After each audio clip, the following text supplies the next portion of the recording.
Assalamualaikum warahmatullahi wabarakatuh. Jadi, kami dari kelompok 7 ingin mempresentasikan tentang korupsi. Nah, di kelompok 7 ada beberapa kelompok yaitu 4 orang anggota, yaitu yang pertama saya sendiri, Ferry Dahlia Prani, yang kedua Riantika Permana, yang ketiga William Arizal Wahyu, yang keempat Nabila Syarifah Zubri. Nah, jadi, pengertian korupsi itu sendiri adalah menyalahgunakan atau menggelapkan uang, harta kekayaan umum seperti negara, rakyat, atau orang banyak untuk kepentingan pribadi. Terus praktik korupsi biasanya itu oleh pejabat yang memegang suatu jabatan pemerintah. Dalam istilah politik bahasa Arab, korupsi sering disebut al-fasad atau riswah. Tetapi yang lebih spesifik adalah iktilas atau naf'al amwal al-amah. Terus jenis korupsi itu dibagi 4. Yang pertama ada korupsi eksklusif, ini berupa sogokan atau suap yang dilakukan pengusaha kepada pengusaha. Terus yang kedua korupsi manipulatif, seperti pemerintahan seseorang yang memiliki kepentingan ekonomi kepada eksekutif atau legislatif untuk membuat peraturan atau UU yang menguntungkan bagi usaha suaminya. Yang ketiga ada korupsi nepotistik, yaitu terjadinya korupsi karena ada ikatan kekeluargaan, pertemanan, dan sebagainya. Terus yang keempat ada korupsi subservis, yakni mereka yang merampok kekayaan negara secara berwenang untuk dialihkan ke pihak asing dengan sejumlah keuntungan pribadi. Terus di sini ada bentuk yang pertama itu penyuapan atau disebut bribery, mencakup tindakan memberi dan menerima suap baik berupa uang ataupun barang. Terus yang kedua ada embezzlement, tindakan penipuan dan pencurian sumber daya yang dilakukan oleh pihak tertentu. Yang ketiga ada fraud, merupakan tindakan kejahatan ekonomi yang melibatkan penipuan.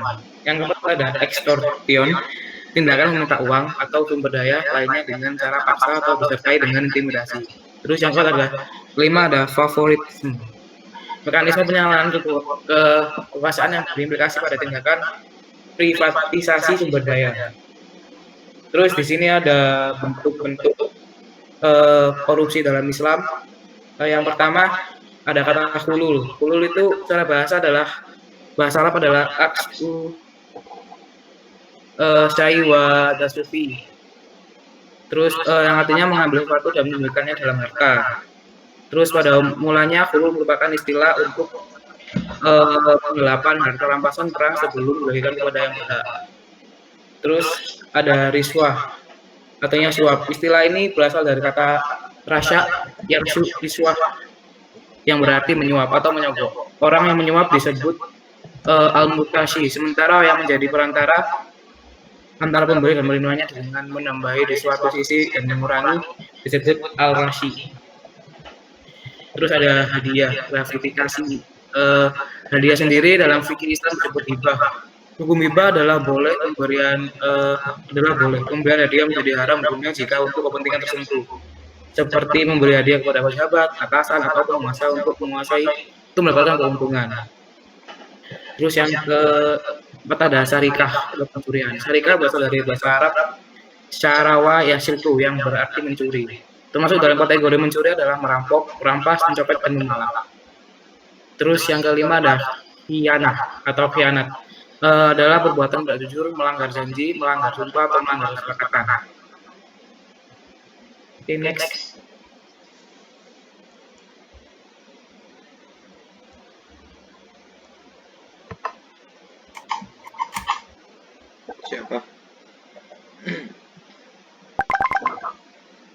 Siapa? Bebas. Ya udah yang mau duluan. Lalu selanjutnya yang pertama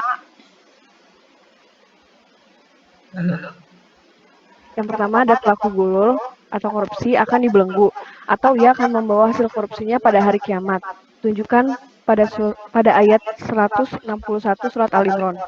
Yang kedua, perbuatan korupsi menjadi penyebab kehinaan dan siksa api neraka pada hari kiamat. Yang ketiga, orang yang mati dalam keadaan membawa harta gulul atau korupsi, ia tidak mendapat terhalang masuk surga. Yang keempat, Allah tidak menerima sedekah seseorang dari harta korupsi. Yang kelima, harta hasil korupsi adalah haram, sehingga ia menjadi salah satu penyebab yang dapat menghalangi terkabulnya doa. Next. Selanjutnya ada motif-motif korupsi. Sebelum kita mengenal motif-motif korupsi, ada baiknya kita mengenal dulu apa itu motif. Motif merupakan dorongan dalam diri manusia yang timbul dikarenakan adanya kebutuhan-kebutuhan yang ingin dipenuhi oleh manusia tersebut. Atau dalam KBBI disebutkan bahwa motif adalah alasan seseorang melakukan sesuatu. Jadi motif-motif korupsi adalah alasan-alasan orang untuk melakukan korupsi. Motif korupsi dibagi menjadi dua, ada motif internal dan eksternal. Motif internal adalah motif yang timbul dari dalam diri seseorang yang akan melakukan korupsi. Motif internal itu antara lain yang pertama, sikap terlalu mencintai harta. Jadi seseorang yang terlalu mencintai harta akan selalu merasa kekurangan dengan harta yang ia telah miliki. Sehingga ia akan terus mencari cara untuk menambah harta yang ia miliki. Sehingga bisa saja ini memunculkan motif seseorang untuk melakukan korupsi. Yang kedua, sikap tamak dan serakah berhubungan dengan nomor 1, sehingga sikap ini bisa saja mendorong seseorang untuk melakukan korupsi. Yang ketiga, sikap hidup konsumtif dan hedonis. Gaya hidup ini dapat mempengaruhi seseorang untuk melakukan korupsi karena gaya hidup ini sangat merugikan diri sendiri. Konsumtif dan hedonis itu bisa digolongkan sebagai menghambur-hamburkan uang, sehingga ketika seseorang menghambur-hamburkan uang maka ia juga akan selalu merasa kekurangan uang. Yang keempat, pemahaman agama yang dangkal. Seseorang yang memiliki pemahaman agama yang dangkal dapat menyebabkan seseorang bisa terdorong untuk melakukan korupsi karena tidak adanya pegangan hidup yang kuat. Yang kelima, hilangnya nilai kejujuran. Tentu saja seseorang yang melakukan korupsi merupakan tindakan yang tidak jujur, sehingga ketika seseorang telah hilang nilai kejujurannya, ia bisa saja melakukan korupsi. Next.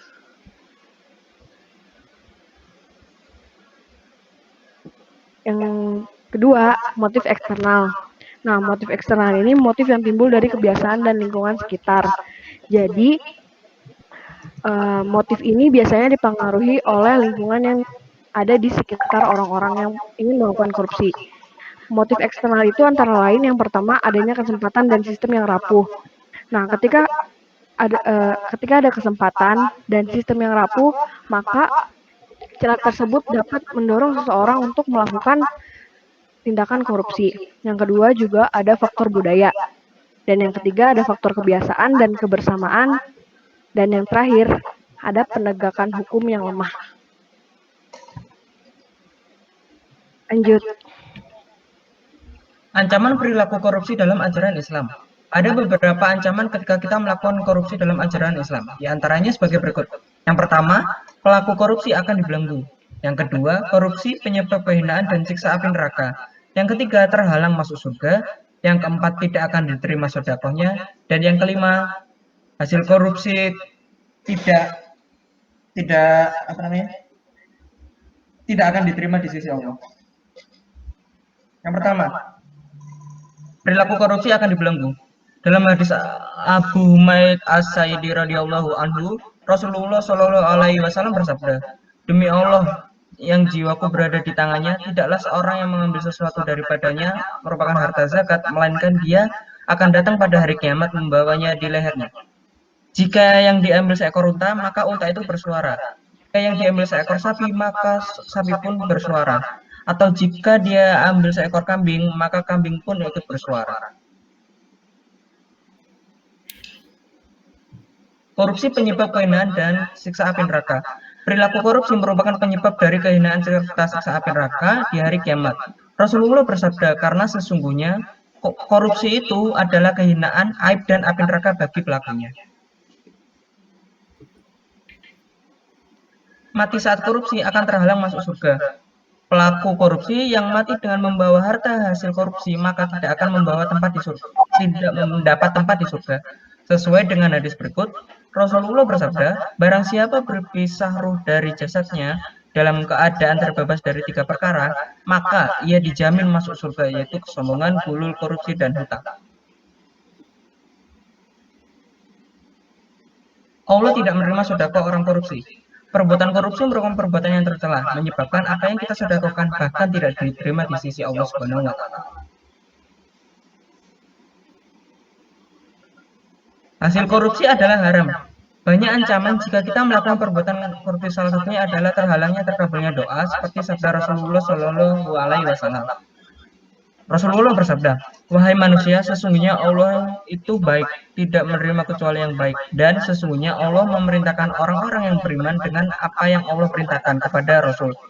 Allah berfirman, "Wahai para Rasul, makanlah dari yang baik-baik dan kerjakanlah amal saleh. Sesungguhnya aku Maha mengetahui apa yang kalian kerjakan." Kemudian dampak korupsi bagi individu, yang pertama, pelakunya akan masuk neraka seperti sebelumnya yang dijelaskan tadi. Yang kedua, pemakan barang haram tidak akan mencapai derajat takwa. Yang ketiga, orang yang makan makanan haram kesadaran beragamanya sedikit. Yang keempat, pemakan harta haram tidak diterima amal dan ditolak doanya. Bagi kehidupan generasi bunda, dampak korupsi adalah rusaknya generasi muda, anak-anak tumbuh menjadi pribadi antisosial dan generasi muda akan menganggap bahwa korupsi sebagai hal yang biasa, sehingga pribadi mereka akan terbiasa dengan ketidakjujuran. Next. Kemudian bagi kehidupan bermasyarakat, jika korupsi telah membudaya dan menjadi kebiasaan sehari-hari dalam suatu masyarakat, maka masyarakatnya akan kacau dan berpengaruh negatif terhadap rasa keadilan sosial dan kesetaraan sosial. Kemudian bagi sistem politik, dampaknya adalah kekuasaan politik yang dicapai dengan korupsi akan menghasilkan pemerintahan dan pimpinan masyarakat yang tidak legitimate atau tidak sah di hadapan masyarakat, karena masyarakat tidak akan percaya terhadap pemerintah dan pemimpin tersebut. Akibatnya masyarakat tidak akan patuh dan tunduk pada otoritas mereka. Kemudian bagi sistem birokrasi administrasi, dampak korupsi juga akan menyebabkan prinsip dasar birokrasi yang rasional, efisien, dan kualifikasi tidak akan pernah terlaksana. Kualitas pelayanan jelek dan mengecewakan publik. Kemudian bagi sistem perekonomian, dampak korupsi adalah jika sebuah proyek ekonomi syarat dengan korupsi, maka pertumbuhan ekonomi akan diharapkan tersebut tak akan pernah tercapai. Next. Kemudian upaya pencegahan korupsi. Yang pertama, rekrutmen SDM, sumber daya manusia aparat negara, wajib berasaskan profesionalitas dan integritas, bukan berasaskan egoisme yang pada akhirnya berujung pada korupsi, kolusi, dan nepotisme. Dalam istilah Islam, mereka yang menjadi aparatur wajib memenuhi kriteria yang individunya berkepribadian Islam atau syahsiyah Islamiyah. Nabi Muhammad SAW pernah bersabda, "Barang siapa mempekerjakan seseorang karena faktor suka atau hubungan kerabat, berarti dia telah berkhianat kepada Allah, Rasul-Nya, dan kaum mukminin." Negara wajib melakukan pembinaan kepada seluruh aparat dan pegawainya. Khalifah Umar bin Khattab selalu memberikan nasihat kepada bawahannya. Kekuatan dalam bekerja adalah jika kamu tidak menunda pekerjaan hari ini sampai besok. Kalau kamu menundanya, pekerjaannya akan menumpuk. Kemudian upaya pencegahan korupsi yang ketiga, negara wajib memberikan gaji dan fasilitas yang layak kepada aparatnya. Sebagaimana Abu Ubaidah pernah berkata kepada Umar, "Cukupilah para pegawaimu agar mereka tidak berkhianat." Kemudian upaya pencegahan korupsi yang keempat adalah Islam melarang menerima suap atau hadiah, atau dalam istilah korupsi dikatakan gratifikasi bagi para aparat negara. Rasulullah SAW bersabda, barang siapa yang sudah menjadi pegawai kami dan sudah kami beri gaji, maka apa saja yang ia ambil di luar itu adalah harta yang curang. Hadis riwayat Abu Daud. Tentang hadiah kepada aparat pemerintah, Nabi SAW bersabda, hadiah yang diberikan kepada para penguasa sud adalah haram, dan suap yang diberikan kepada hakim adalah kekufuran. Hadis riwayat Ahmad. Yang kelima, yang terakhir adalah upaya pencegahan korupsi, adanya keteladanan dari pimpinan. Manusia cenderung mengikuti orang terpandang dalam masyarakat, termasuk pimpinannya. Maka di sini pemimpin juga memiliki peran besar untuk menjadi teladan yang baik bagi umatnya atau masyarakatnya. Demikian, jadi seperti itulah. Ya. Lanjut. Jadi seperti itu presentasi dari kelompok 7. Sekian dari kami. Assalamualaikum warahmatullahi wabarakatuh. Waalaikumsalam.